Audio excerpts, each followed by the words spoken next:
Welcome back to the channel, ladies and gentlemen. My name is Zeppelin and I am just making this quick intro to the video to let you know that the reaction you are about to watch was taken from my Twitch channel. We live streamed a lot of reactions on my Twitch channel in the last few days, and this is one of them. Over on my Twitch, we tend to chill for a little bit. People recommend me songs, I react to them, and if I feel like they're suitable for YouTube, I upload them here to this YouTube channel, and it's been a lot of fun as of late. You guys who have been coming into the Twitch streams have really been enjoying the content and spurring me on to make better content, and I want to put this on YouTube just so that you guys and anyone who's new to the channel can see the other reactions I'm doing, and hell, maybe bring in some new people who might want to either stay on this channel to check out more reactions or come over to the Twitch and see what's happening over there. If you're not a big fan of this format where I'd be talking with the chat and everything's a bit sporadic, don't worry. We also do reactions that are recorded specifically for YouTube at the request of people. If people really want to see one recorded specifically for YouTube or really want me to get into a certain band or a certain album, I'll record those for YouTube so I can keep the review more on the point and get to the point instead of it being more laid back. And the point of the Twitch reactions is that we're just laid back, listening to some songs, making some critiques on them, but ultimately just having a good time, and I hope you take that into account when watching this video. Please make sure to like and subscribe if you enjoy, and follow me in all my socials, and I really do hope you enjoy. Take care. Peace. Welcome in, everyone. We are listening to Mojo Pin by Jeff Buckley. Now, I have heard this performance, this artist before, so this isn't a first time reaction. However, we've been doing a lot of music over here live on Twitch. We're having a good time. We've been listening to some good music, and we were just after listening to Chris Cornell, and the performance that Chris Cornell gave on that song reminded me sort of very much of, because it really drew me in, and it reminded me of how much another artist drew me in, who's also unfortunately passed, is Jeff Buckley.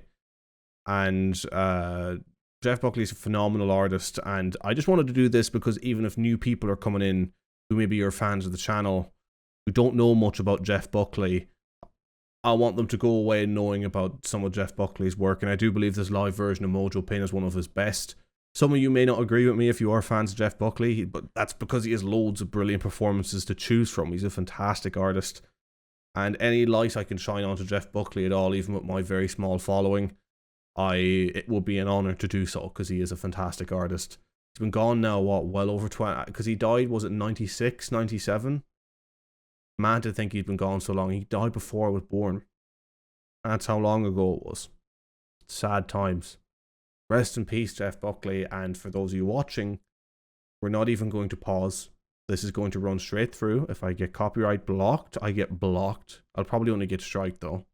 We're going to sit and listen to this performance together. Jeff Buckley, Mojo Pin, live in Chicago, 1995.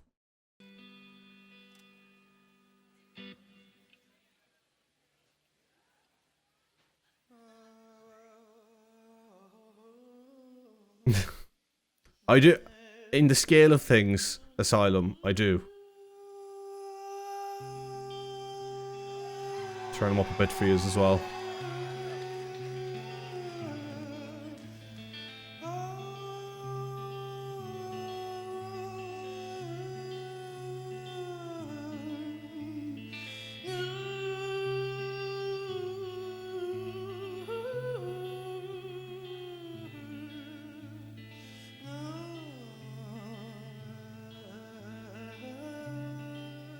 Yeah, very underrated guitarist. Some of the things he played were very difficult to play. The blanket is warm.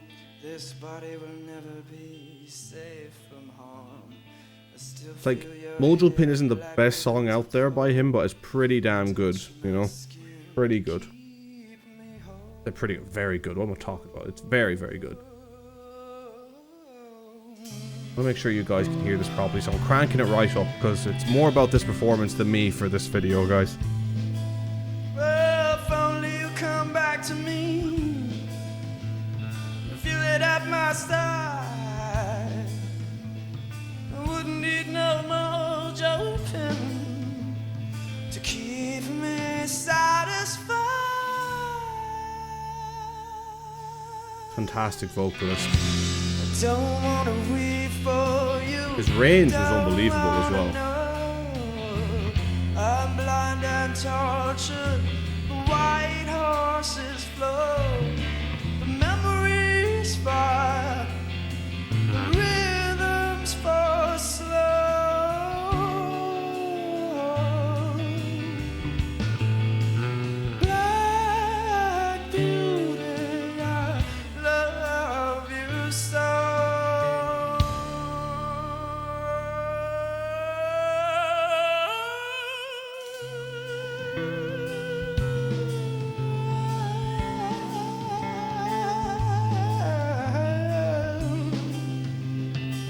very difficult things vocally to do, even if they don't sound overly difficult sometimes. They're incredibly difficult things to Oh, precious, precious silver and gold, and pearls and oysters flesh.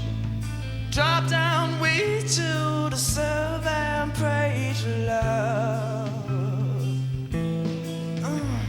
Born again from the rhythm, screaming down. Asylum, I see it barely, but I see it. I see where you're coming from. It could be because it's a bad quality video as well, though. Don't wanna wait for you, don't wanna know. I'm blind and tortured, the white horses flow. The memory is fire, the rhythm's for slow.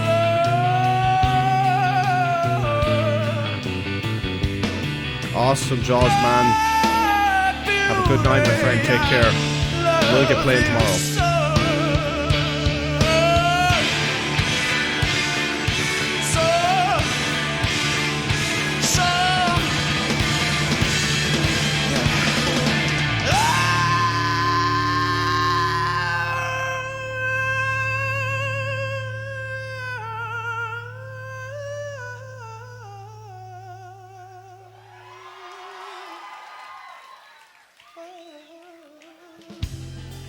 That little vocal lick, you know, I've tried to do before because I like singing a bit where I can, like. I don't know how he does it. It's almost like it's like a yodeling manipulation, but it's not like a break that would be in a yodel. It's fascinating.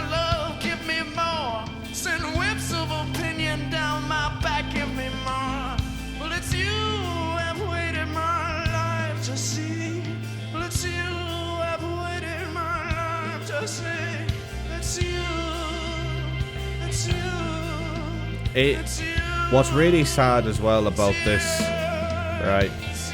And actually, I did say I wasn't going to pause. I'm going to throw in one pause there. You know, one of the saddest thing about Buckley being gone, aside from obviously the whole like just losing someone is such a hard aspect, but if you were to purely just look at it even from a music perspective in terms of how much he probably had there to give to music. I mean, he might have even only written 2 more albums and then stopped doing music completely. He could have been doing music for the rest of his life. You know, no one knows, but you just get the sense when you think about Jeff Buckley, and I get the same sense from Amy Winehouse as well, that they just weren't here long enough in terms of what they gave to music, you know. If Amy Winehouse hadn't gotten so involved in all the bad things like drinking, drugs and all, she would have had so much more to offer the music world.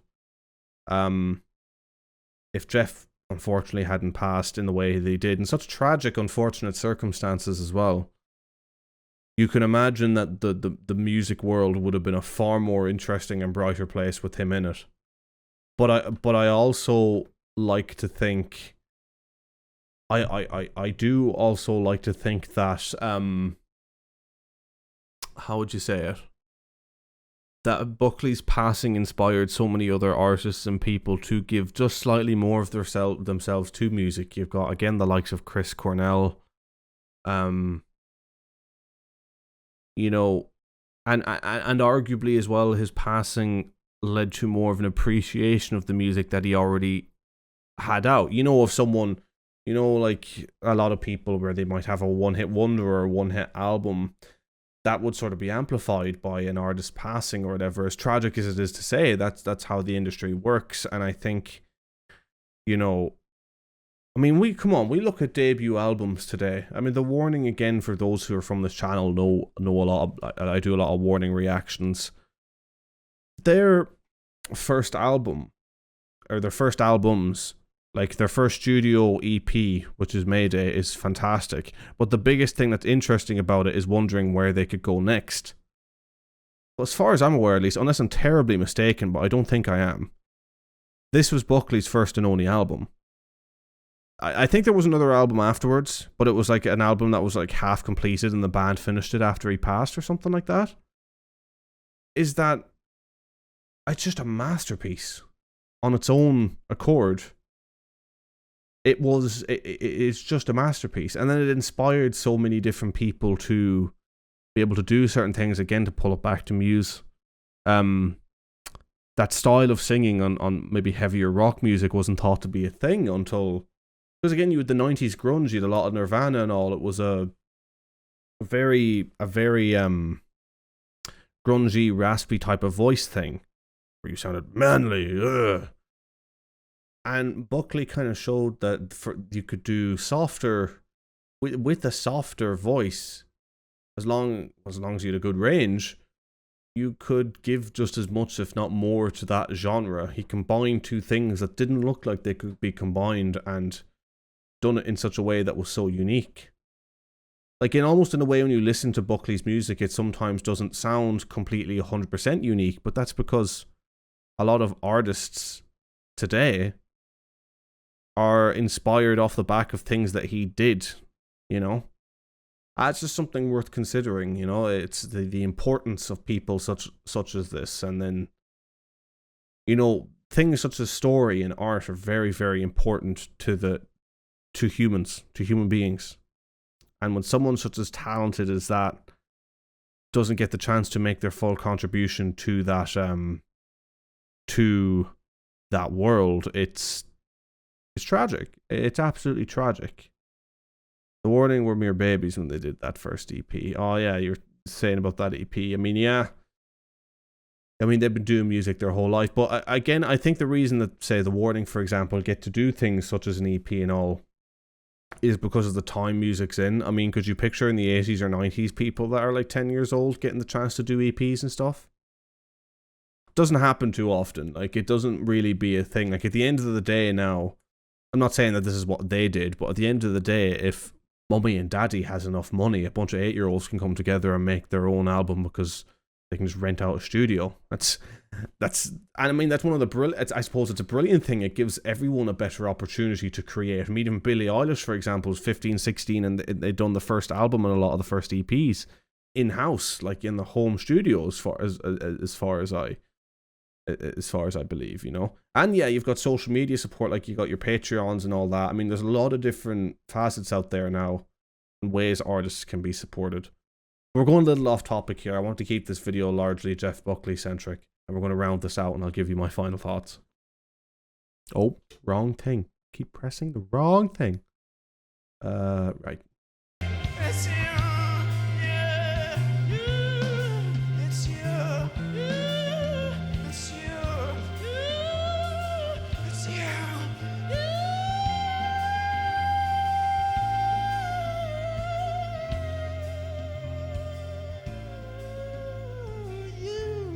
I've waited my life to see. It's you I've searched so hard for.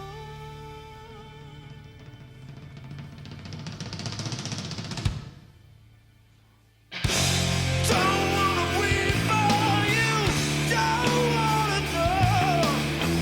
I'm blind and tortured, the white heart is full. The memories fire, the rhythms for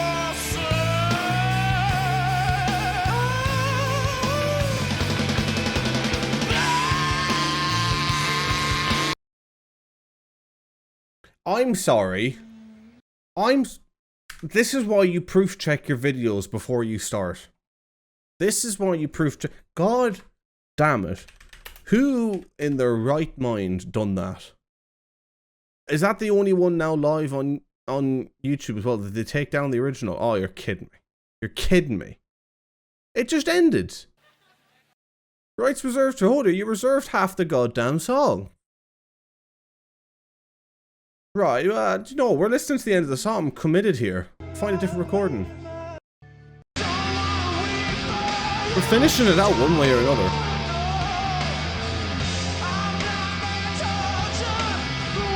How dare they cut off a Buckley song?